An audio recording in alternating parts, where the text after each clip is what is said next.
नमस्कार। आज का हमारा विषय है विश्व बाजार में आत्मनिर्भर भारत, सफल या असफल। सन 1947 में स्वतंत्रता के बाद भारत में समाजवादी अर्थव्यवस्था थी, जिसका उद्देश्य था जनहित, समाज कल्याण एवं राष्ट्रोन्नति। लेकिन आने वाले दशकों में युद्ध, राजकीय अस्थिरता, भ्रष्टाचार, बढ़ती जनसंख्या और बेरोजगारी, तेल और ईंधन के बढ़ते दाम, विदेशी मुद्रा भंडार की कमी और भुगतान देय की समस्या आदि कारणों से सन 1991 के दौरान भारत पूर्ण रूप से आर्थिक समस्या में था। इसीलिए राष्ट्र की अर्थव्यवस्था को पुनः गतिशील बनाने के लिए तत्कालीन प्रधानमंत्री नरसिम्हा राव और वित्त मंत्री मनमोहन सिंह इनकी सम्मति से भारत ने खुली अर्थव्यवस्था का स्वीकार किया। इसके चलते राष्ट्र में उदारीकरण, निजीकरण, वैश्वीकरण तथा भूमंडलीकरण का उदय हुआ।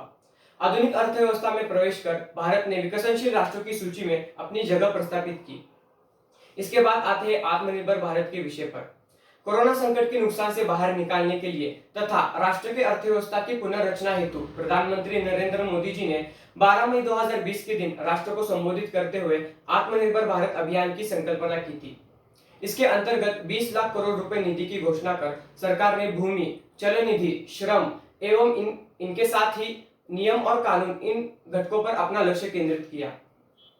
कई दलों ने और विचारवंतों ने इस अभियान की आलोचना करते हुए ये कहा कि ये अभियान उदारीकरण और वैश्वीकरण का बहिष्कार करने वाला है। उसी के साथ इसमें दीर्घकालीन उपाय ज्यादा और तात्कालिक राहत कम है। मेक इन इंडिया की तरह ये अभियान भी बुनियादी तौर पर एक असफल अभियान है। निधि के राशि का अनावरण गलत तरीके से किया गया है और ये अभियान अत्यंतिक राष्ट्रवाद की भूमिका को दर्शाता है। लेकिन इन सब के बावजूद वैश्वीकरण और भूमंडलीकरण की इस काल में भारत ने आत्मनिर्भरता का चयन कर अपने आप में आत्मविश्वासी, स्वावलंबी और आर्थिक सशक्तिकरण का प्रमाण दिया है। आत्मनिर्भर भारत के 5 बुनियादी स्तंभ एवं इनमें अभिप्रेत 3 घटकों की सहायता से हम भूमंडलीकृत विश्व में आत्मनिर्भरता का नया आदर्श प्रस्तुत कर सकते हैं। इन 5 स्तंभों में से पहला है ऐसी अर्थव्यवस्था जो वृद्धिशील परिवर्तन की जगह बड़ी उछाल पर आधारित हो। दूसरा है आंतरिक संरचना। तीसरा है प्रौद्योगिकी संचालित प्रणाली। चौथा है गतिशील जनसांख्यिकी जो आत्मनिर्भर भारत का ऊर्जा स्रोत है। और पांचवा है मांग और आपूर्ति के श्रृंखला की पूर्तता। उसी प्रकार से इसमें अभिप्रेत 3 घटकों में से पहला है राष्ट्र को आर्थिक दृष्टिकोण से आत्मनिर्भर बनाना। दूसरा है राष्ट्र के लिए तथा विश्व के लिए भारत में निर्मित। इसका उद्देश्य है आर्थिक विकास एवं जीडीपी को बढ़ाने के लिए सभी वस्तुओं की पूर्ण रूप से भारत में निर्मित। उसी प्रकार से राष्ट्र अपनी वसुधैव कुटुंबकम और वैश्वीकरण की भूमिका पर स्थिर है। इसीलिए भारत के साथ साथ पूर्ण विश्व के विकास में भी मदद होगी। तीसरा घटक है स्थानीय के लिए आवास। इसे हम वैचारिक परंपरा का हिस्सा भी मान सकते हैं। यह महात्मा गांधी जी की स्वावलंबी ग्राम स्वराज अभियान से सुमेलित है। इन सभी के चलते स्थानिक, राष्ट्रीय और अंतरराष्ट्रीय व्यापार में प्रगति होगी। इसी के साथ अर्थव्यवस्था गतिशील, विभागीय और स्वावलंबी बनेगी।